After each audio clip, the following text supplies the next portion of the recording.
Hey everybody, it's time for another Redneck review. This is Robert, the Red Prince, and I'm here to go over one we haven't done in a while, and that is NightWing, number 26. This is a $2.99 comic, and it stars the greatest of all the Batman sidekicks, Dick Grayson.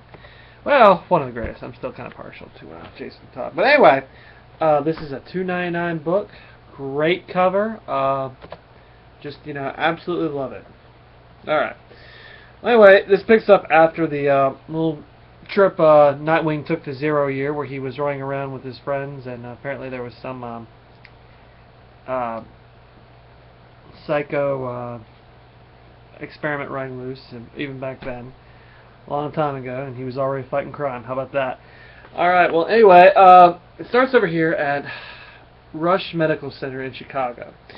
For those of you who it's been a while since I'll do a little bit of a recap. Nightwing came to Chicago because he found out that the man who murdered his family was still alive and kicking, Tony Zuko. And while he was there, he had to stop another villain known as the Trickster from taking over the entire city. Managed to find Zuko, and they both managed to take down the Trickster together. The only problem was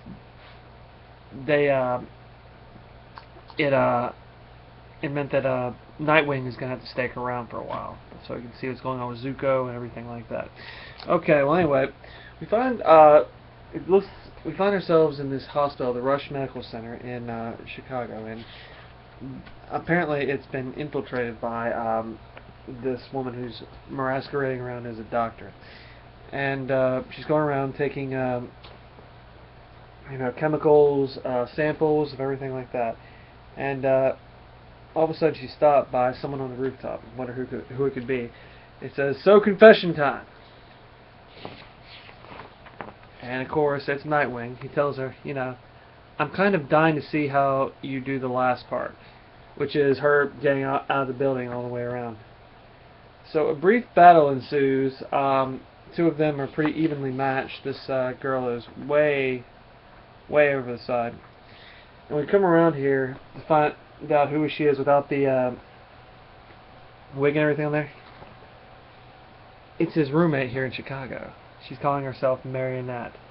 He goes, he'll chase this one. This one wants to pull our strings, and she calls herself Marionette. She says, yeah, she wants him to pull his strings. Nuck nuck. All right. Well, anyway, she basically is a mimic. She can copy whatever she sees. Muscle mimic. So Nightwing can go on these buildings and jump around like some crazed hippie. So can she. So they go into this great little chase. He's yelling stuff at her. It looks like you're a quick learner. Marinette yells back and says, "Oh, it's easy when you watch the best. You should try it sometime." And she's, in this picture right here, she's walking away from him. He goes, and it's wait, should we tell him? He goes, and he basically there's someone yelling in her ear telling her what to do. And he goes, it's Marionette now. Marionette, the master thief. So it's sort of, I guess they're trying to set this up as a Marionette as Dick Grayson's own personal Catwoman. Seems pretty cool to me, I think, anyway. Well, anyway, Dick, after a long night of costume adventuring, it comes home to his now much less expensive apartment. He goes, Mally isn't the only thing that's changed in town. As much fun as 2-bedroom, 1-bathroom apartment sounds, it's not at all, especially with 3 people. But with how expensive living on your own is, plus how many vacancies start popping up after pranksters attack. He's talking about what happened in the previous comics, and basically Dick Grayson lost all his capital, his money from the death. And if you're looking for how that happened, check out the Death of the Family series. And he's basically living in this apartment, even with his secret identity. He has his own room. Anybody can go in there anytime they want and just basically find out that he's Nightwing. It's pretty hard on him as a vigilante, especially one that has to have certain gear and maintain stuff. But it makes for a great story. So when he comes in and talks to his roommates, he yells out to him, "Yeah." He goes, his roommates yell to him, "You're you're up early. Yeah, I thought I'd go for a walk, get some exercise before work. Hey, nice shirt. Haven't seen you wear it in a while. Oh yeah, I just found it again. So, he's basically going through his old stuff and picking out what he can wear, what he can't. Dick, this is Jen. She's on holiday break, so she's going to hang out with me for a little while. I told her mom I'd keep an eye on her during the day since I'm working from home. Hope that's cool. He goes, sure. Yeah, it's a little girl he's talking to. He goes, it's nice to meet you, Jen. You too. Yeah, I'm not going to read the whole thing, but, you get the gist. There's a little girl in here. Now he's got another person here that could just come in there and find out his secret whenever. And then the story switches back to where Marionette is now. She goes, come on, just need a little grip. Yeah, very little grip. All of a sudden, she comes in here, and there's this guy waiting for her. He goes, hey, I got her. What next? We've got enough Canaan to last maybe a few days after that. No, you not run away this time, little junkie. This time we wait for the police. Apparently, she's stealing from some drug dealers, probably Russian. She goes, let go. And she just piles it to these people that she's trying to rob and everything like that. It's crazy. And he goes, this is your last chance. Open the door. Don't do it. Don't do it. She's comes in there. She finds the smoke grenade. She acts like one of the victims in there. And manages to get away. When the story switches back to Dick again in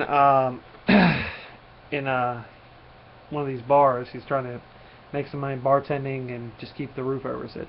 Oh yeah, the bosses are nice. The place is close to the apartment. The whole situation is great. Thanks again for the recommendation. It means a lot, Michael. Michael's one of the guys that lives in the apartment, or one of the friends of theirs. He goes, hey, not a problem. I know we're hiring, and I love the guys who come here. It's where I get most of my leads. I mean, with all the cops that come in, it's crazy what you'll hear. Yeah, I definitely look forward to that. So, it works out great for NightWing, so he can use all his crime-stopping material. He goes, speaking of which, Dick, this is Detective Maxwell Morgan. Maxwell, this is my friend Dick. This is my roommate, Dick. He just started here. Nice to meet you. Yeah, you too, Dick tells him. So it looks like Dexter Chemicals bringing another round of Canaan through the supply center. What do you want to be your what do you want to bet our robbers up there game and takes a shot, especially this morning? And he's just feeding all this stuff to Dick. He's playing dumb. He's trying to figure out what's going on, and he's wondering, I wonder if Marionette will be there. So we find ourselves at the Dexter Chemical again, because NightWing's gonna follow his hunch. She goes, so are you the only cop here? He goes, for now. Drexler has their own security. They turned down police assistance. I told the captain I wanted to take a closer look, at least to make sure this shipment gets into the refrigerator. So we already see the bottom right picture right here. Marionette already swooping in to get some of this Canaan drugs or whatnot. And great little picture right here. Don't know if you can see that, but it's a great little shot of the action. And she goes, yes, she's getting ready to take her booty, as it were, out of the side, and all of a sudden NightWing drops down and says, we've got to stop meeting like this. And the police are still outside. Morgan, hey, heck, and this great acrobat battle between Marionette and NightWing goes on, and all of a sudden bullets start flying. He goes, no, there's only one person who can help Molly. No, not him. Who's the one who created her after all?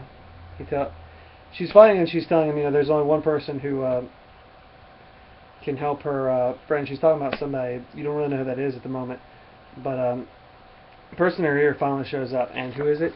It's the Mad Hatter. Good little story, starting off with number 26 with NightWing. Awesome cover. I've got to give this opening story arc a 5 and a 5. I mean, it just has awesome art, very little advertisements, a few little quirks here and there, but not too bad, all things considered. Alright guys, well that's your Redneck review. The score for everything, I'm getting ahead of myself. Yeah, the score will be a 5, the actual story, and a 4.95 I gotta give it to the art. Just one or two little, you know, advertisements. That's about it. Well, that's, like I said, guys, that's Redneck Reviews. Thank you so much for taking time out of your day and listening to our reviews on comics or whatnot. Please leave me and Lane a couple comments, you know, constructively. Tell us what we're doing right. Tell us what we're doing wrong. Please keep it clean. Don't just bash us for no reason. We don't appreciate that. And God bless you all. Bye-bye.